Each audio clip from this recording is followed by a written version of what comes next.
वज़ीर आला पंजाब मरीम नवाज का बहावल नगर के सैलाब से मुतासरा इलाकों का दौरा, फ्लड रिलीफ कैंप का जायजा लिया और मुतासरीन को फराहम की जाने वाली सहूलियात का मुआयना किया।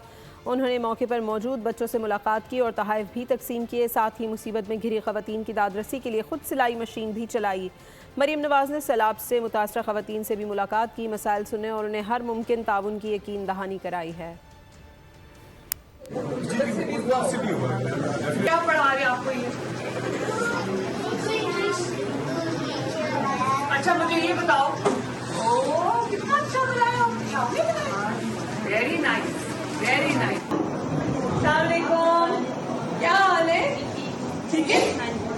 ये बेटा या बेटी? बेटा बेटा है, माशाल्लाह। घबराना नहीं है, आराम से इधर मेरे पास आके बैठो ना, इधर आराम से रिलैक्स। हाँ ऐसे ही ना, देखते हैं। आपने लाया इनको पानी टैंक्स में भर के लाएं ताकि ये शावर लें बच्चे।